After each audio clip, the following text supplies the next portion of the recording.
one of a kind. One of a kind.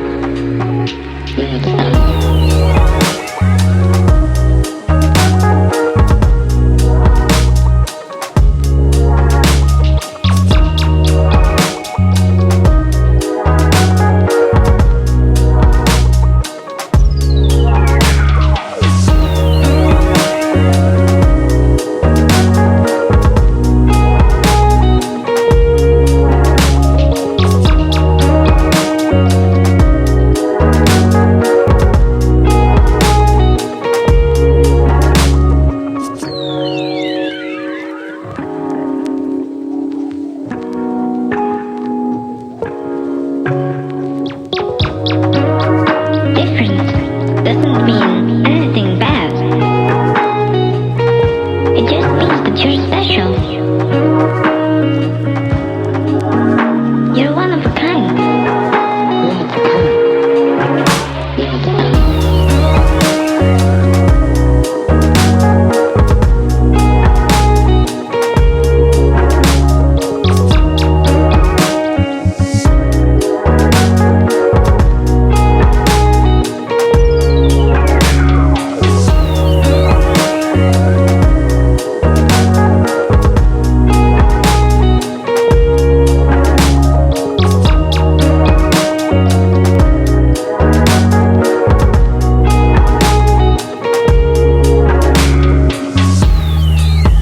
Different doesn't mean anything bad. It just means that you're special. You're one of a kind. One of a kind. One of a kind.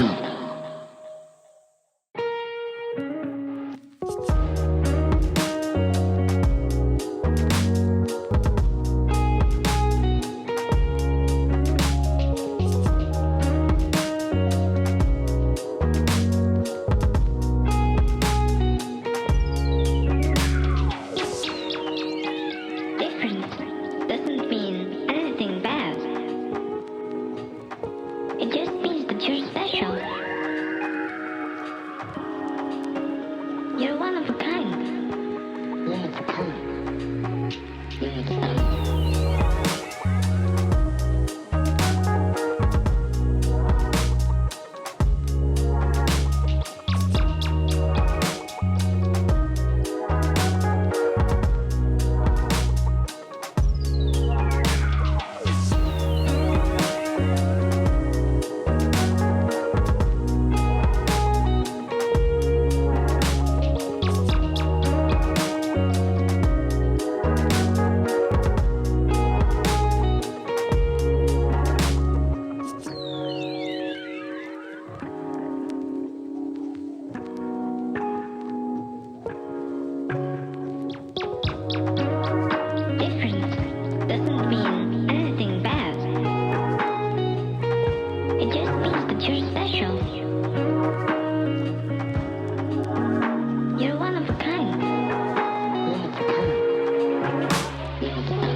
You're one of a kind. One of a kind.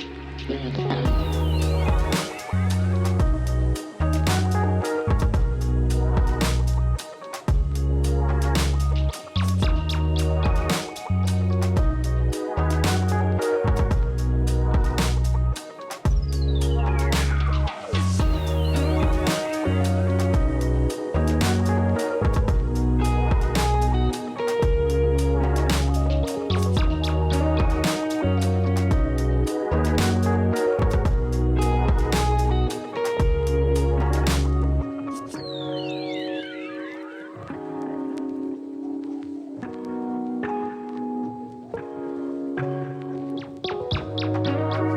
Difference doesn't mean anything bad.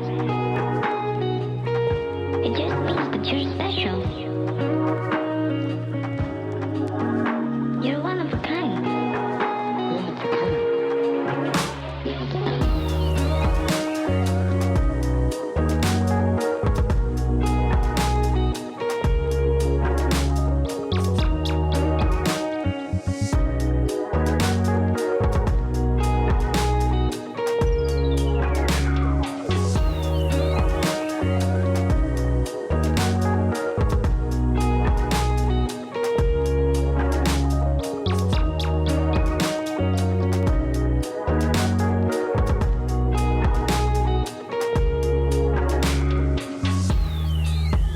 Difference doesn't mean anything bad. It just means that you're special. You're one of a kind. One of a kind. One of a kind.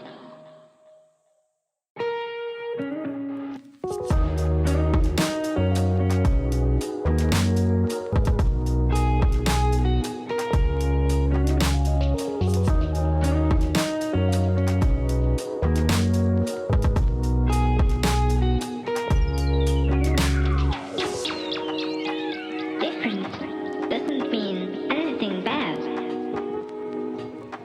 It just means that you're special. You're one of a kind. One of a kind. One of a kind.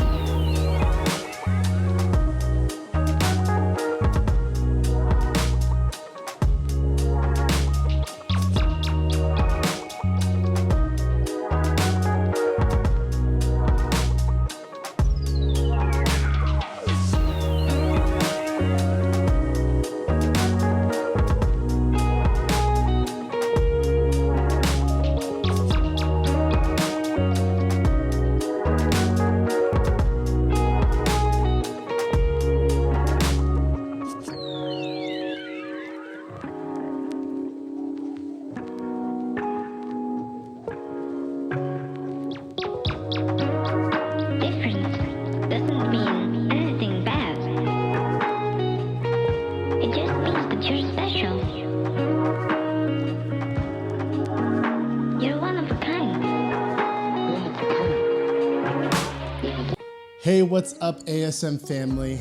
It is the ASM director here, Joe Yarbrough, and I'm excited for another week of these Tidbits of Faith series that we're going in here, and I hope that you're having an awesome week. Happy Cinco de Mayo. I hope that you Postmates or maybe you're grilling at home with your family, some tacos for Taco Tuesday, and also ahead of schedule, happy Mother's Day. I'm so happy that we get to be here together. I have just a couple announcements for you guys. The first one being that if you are first time joining us here, make sure you follow us on our Instagram and our Facebook page where we're sharing all this information throughout the week. A couple of things that we're doing is we announced last week is every Thursday night via Zoom, we are having a Zoom movie night. That information will be on our Instagram and Facebook, the meeting code, password, and Joel will be leading that up if you want more information. Again, you can message us or you can email me at joe@theawakening.church.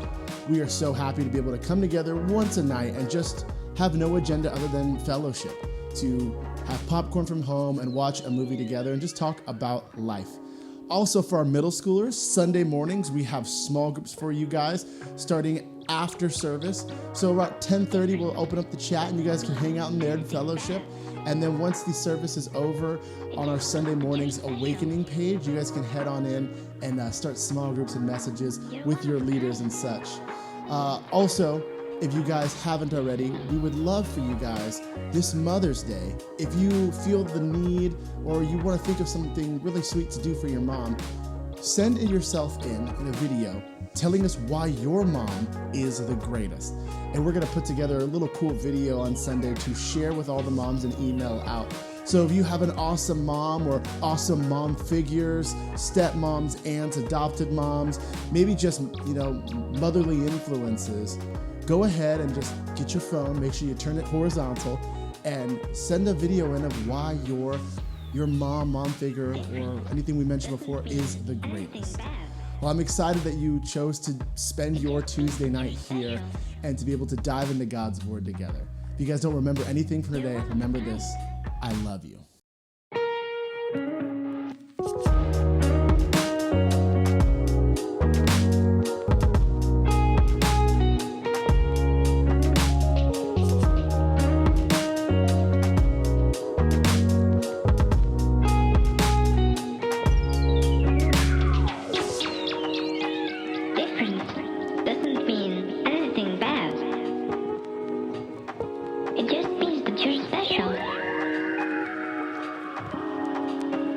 You're one of a kind. One of a kind. One of a kind.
Hey guys, I'm excited to be diving into this week of Tidbits of Faith. Now, I want to ask something to you guys in the chat here, maybe give you guys some time to text it out, but how many of you guys wear these? You wear glasses. These are not for everyday use. I don't have astigmatism or anything like that. I just use them for reading. And you know what's funny is I never needed glasses when I was younger. Not when I was through grade school, all the way through high school, even a little bit out of high school. One of these things, I developed this nasty habit from watching some of my family members who needed glasses. I developed this nasty habit of squinting all the time. And I remember asking one of my family members why they squinted when they didn't have their glasses. And they said it helped them see better and helped them focus. And when I was a kid, I just thought whenever I was looking for something or trying to figure something out, I would just squint and hope that I'd start to figure it out. It kind of became this kind of like just mechanism that I associated with focusing and looking and all these different things. Then I got older, and because of my squinting, it got kind of harder and harder to read small print. And so when I look at my notes here in front of me, I have to wear my glasses. And it's crazy how powerful vision is. I mean, think about it. When you're alone in the dark and you can't see anything, it's kind of frightening. You put your hands out in front of you and you're trying to look every which way to, figure out where you're going, where you're at, what's behind you, what's in front of you, what's right next to you. Vision, man, that's almost everything. We think of this, would you rather not be able to hear? Would you rather not be able to see? And we think about, the things that we kind of miss out on. Yeah, we wouldn't be able to hear the voices of our loved ones, but also to not see their faces, or to see the faces of new family members being born, or not to be able to see the face on someone before they take their last breath. vision is really important. I know for a lot of our ASM students who are seniors, it could seem like you're in the dark, especially because you had all these things to kind of look forward to. You had graduation and prom and senior events, senior ditch days, and it seems like senior ditch days kind of gone on forever. And then you have to take this next step into the big dark room,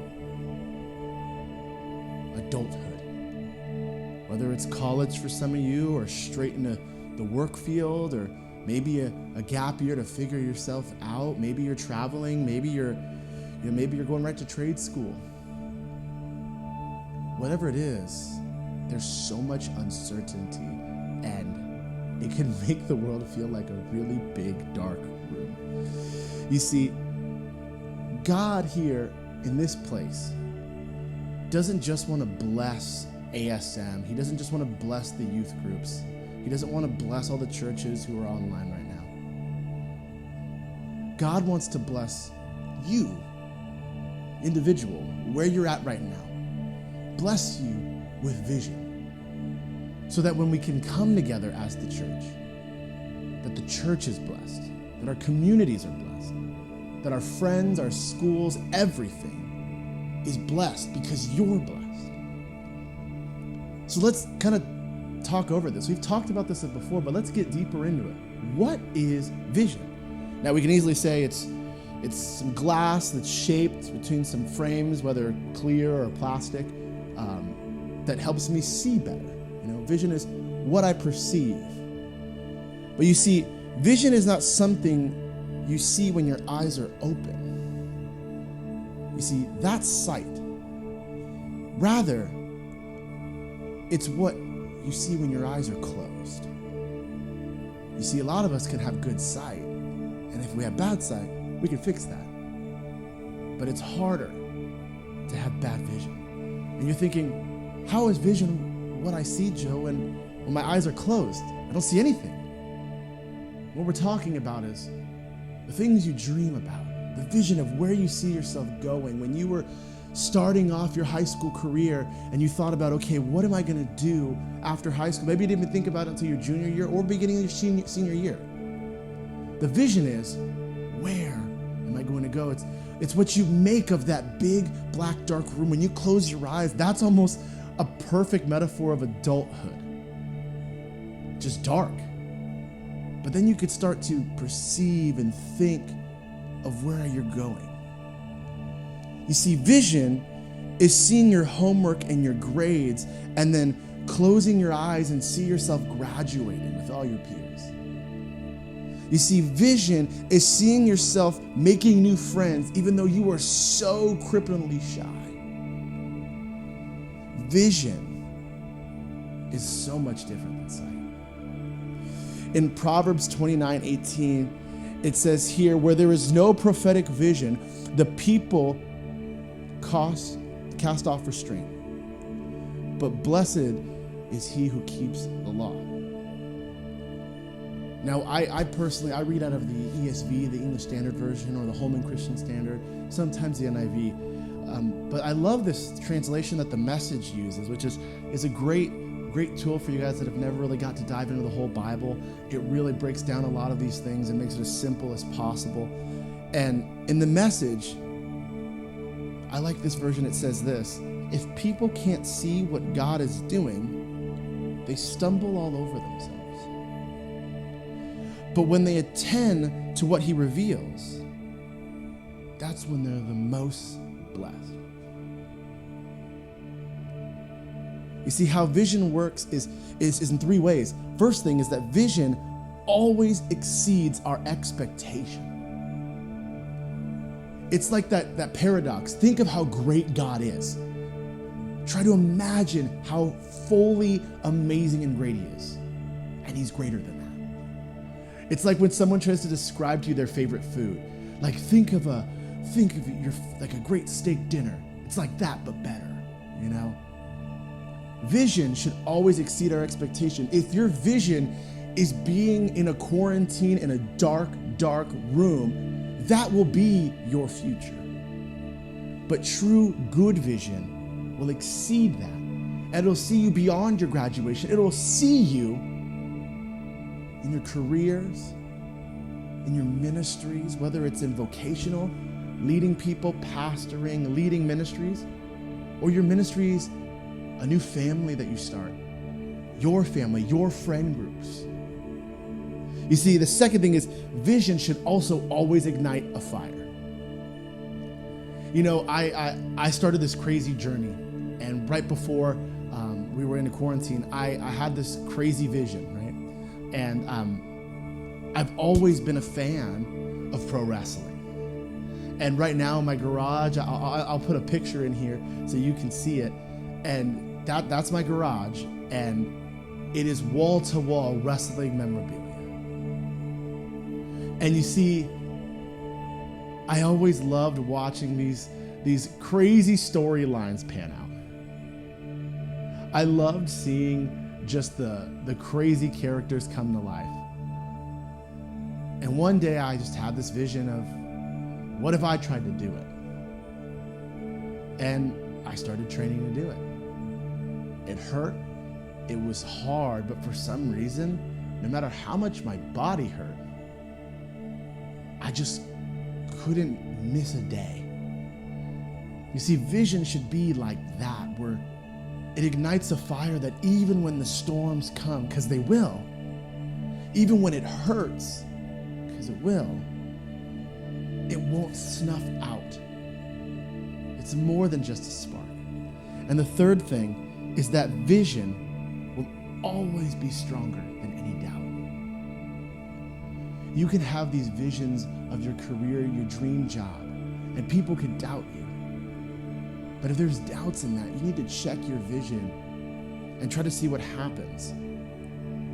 You see, we can easily confuse our sight with our vision. What happens when God exceeds, but then we stop and we try to retire before we can be a fire? We rest and relax and we say that, God, is that all you had for me? Why didn't you just make it happen? Is this all you did? That we look back on our high school careers and we say that's all it was? One camp I got to go to, one moment, one miracle. If that's your picture of God today, maybe you need more vision, better vision. What good vision can do, we can see what God not only does through us, but then with good vision, restored vision, when we start to actually see what God can do, and we can say, you know what, God, I may be a little doubtful, but the vision that you've given me is so strong, I have to see this through. We can start to see the vision of other people.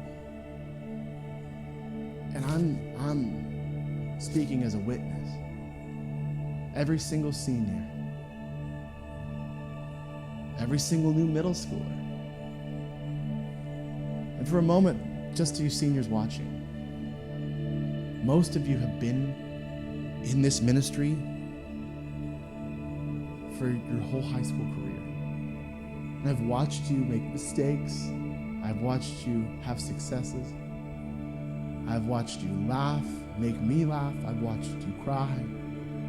I've prayed over you every single week. And it could be draining when the world takes away something that you definitely earned.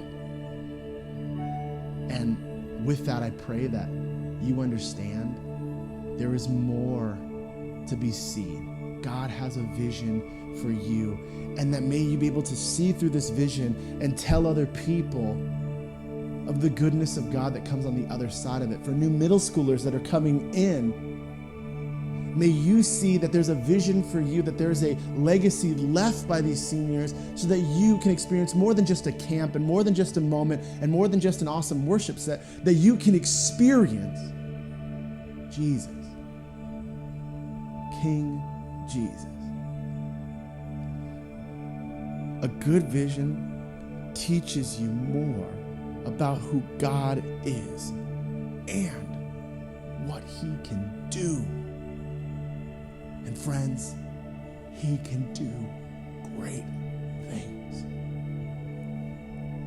It's not a vision of what you can see be done by you and you alone. It's a vision that without Jesus would seem insurmountably impossible.